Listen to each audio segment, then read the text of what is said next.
নমস্কাৰ এই মুহূৰ্তত জনাইছো অসমৰ প্ৰত্যেকগৰাকী জনসাধাৰণৰ বাবে কেইবাটাও গুৰুত্বপূৰ্ণ খবৰ। আজি হৈছে 23 ফেব্ৰুৱাৰী। আজিৰ দিনটোতে অসমৰ লগতে ভাৰতবৰ্ষৰ বিভিন্ন প্ৰান্তৰ পৰা কেইবাটাও গুৰুত্বপূৰ্ণ খবৰ যুগুত কৰা হৈছে। এই মুহূৰ্তত জনাইছো আজিৰ প্ৰথমটো খবৰ। আজিৰ প্ৰথমটো খবৰেই ৰাজ্যবাসীৰ বাবে এটা ডাঙৰ খবৰ।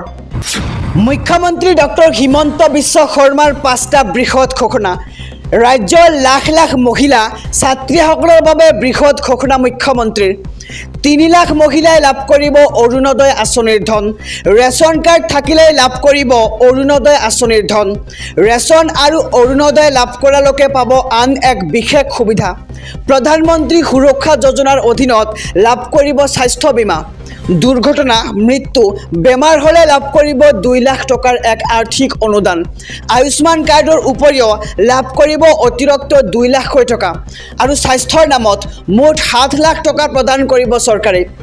আৰু প্ৰধানমন্ত্ৰী সুৰক্ষা যোজনাৰ অধীনত লাভ কৰিব স্বাস্থ্য বীমা। ইয়াৰ লগতে ৰাজ্যৰ ছাত্ৰীসকলৰ বাবেও বৃহৎ ঘোষণা কৰিছে মুখ্যমন্ত্ৰী ডক্টৰ হিমন্ত বিশ্ব শৰ্মাই। 10 লাখ ছাত্ৰীয়ে লাভ কৰিব 10,000, 15,000 আৰু 12,500 টকা। মেট্ৰিক উত্তীৰ্ণ ছাত্ৰীয়ে লাভ কৰিব 10,000 টকা।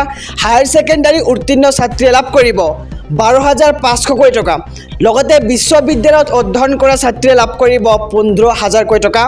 আৰু ইয়াৰ লগতে আৰু বৃহৎ ঘোষণা কৰা হৈছে যে লাখপতি বাইদেউ আঁচনিক লৈও বৃহৎ ঘোষণা মুখ্যমন্ত্ৰীগৰাকীৰ। আবেদন প্ৰক্ৰিয়াত যদি অসুবিধা হৈছে তেন্তে আপুনি সখীৰ সহায় লওক বুলিও ঘোষণা কৰা হৈছে। আৰু লাখপতি বাইদেউৰ ফৰ্মখন শুদ্ধকৈ আপুনি পূৰণ কৰিব লাগিব।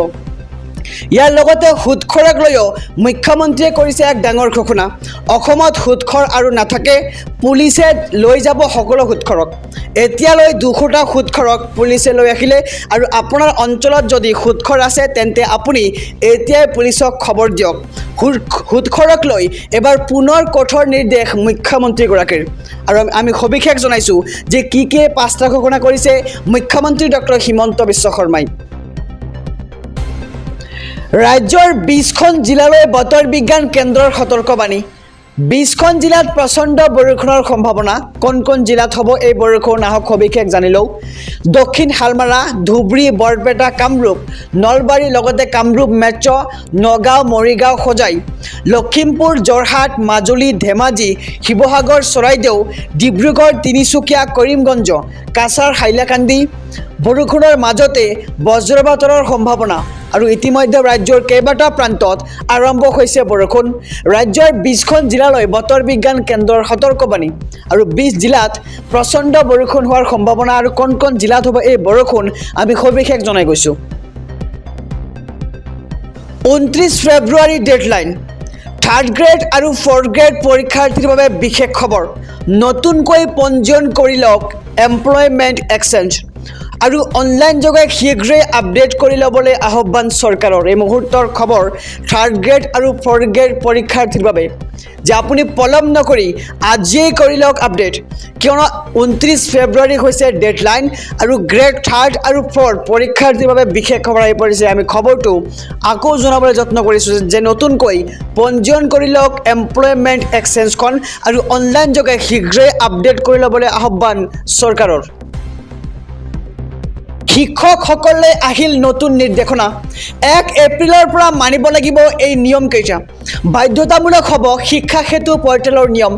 আৰু বাধ্যতামূলকভাৱে শিক্ষক কৰ্মচাৰীয়ে দিব লাগিব উপস্থিতিৰ তথ্য। প্ৰতিজন শিক্ষাৰ্থীৰ উপস্থিতিৰ তথ্য দিয়াটো বাধ্যতামূলক কৰা হৈছে। আৰু PM পোষণ আঁচনিৰ সফল ৰূপায়ণৰ বাবে এই নিৰ্দেশনা জাৰি কৰা হৈছে। শিক্ষা সচিব নাৰায়ণ কৌৰে জাৰি কৰিছে এই জাননী। শিক্ষকসকললৈ আহি গ'ল নতুন নিৰ্দেশনা। আমি খবৰটো আকৌ জনাবলৈ যত্ন কৰিম যে 1 এপ্ৰিলৰ পৰা মানিব লাগিব আপুনি এই নিয়ম। বাধ্যতামূলক কৰা হ'ব শিক্ষা সেতু পৰ্টেলৰ নিয়ম।